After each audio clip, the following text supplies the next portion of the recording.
Ha vinto l'esperienza e la buona tradizione, ma in assoluto alla fine l'ha spuntata il candidato più che il partito. Palermo ha di nuovo il suo sindaco che, ancora una volta, la quarta per esattezza, risponde al nome di Leoluca Orlando. A sancire il ritorno del principale esponente della primavera palermitana è stato il turno di ballottaggio consumato ieri, dal quale Orlando è uscito vincitore per distacco con il 72% dei voti contro il 28% raccolto dal giovane sfidante del PD Fabrizio Ferrandelli. L'allievo stavolta non ha superato il maestro, ma si è detto pronto a pungolare il neosindaco per il bene di Palermo. Una lotta a due, giocata sporca a tratti, ma che alla fine ha visto trionfare soprattutto lo spirito di sana competizione e l'assoluta prevalenza per le sorti di Palermo.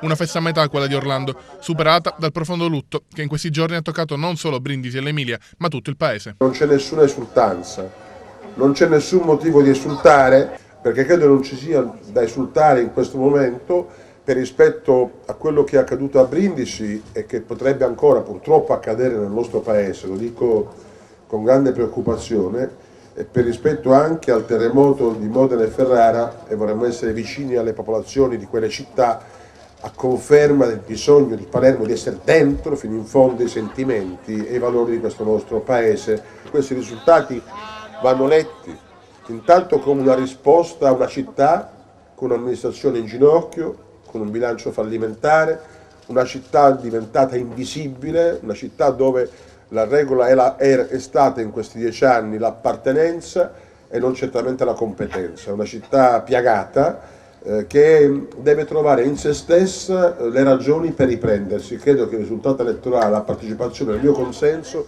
diano fiducia che noi questa battaglia la faremo, ma la vinceremo anche. Un risultato che non soltanto costituisce un motivo di speranza per la mia città, per la nostra città, per la città di Palermo, ma costituisce anche uno schiaffo in faccia a un inadeguato sistema dei partiti. O i partiti capiscono la lezione che viene da Palermo o è evidente che non andremo da nessuna parte. Non credo che io sia un uomo solo al comando, non voglio essere un uomo solo al comando, e dico di più. Non mi avvarrò della maggioranza dei 30 consiglieri comunali per imporre scelte. Io cercherò in tutti i modi di coinvolgere tutte le forze politiche presenti nel panorama politico e tutte le forze politiche presenti in consiglio comunale, perché l'impresa che ci aspetta è troppo ardua per essere affidata a questa giunta soltanto a 30 consiglieri comunali. Grazie Palermo, a venerdì in Piazza Massimo!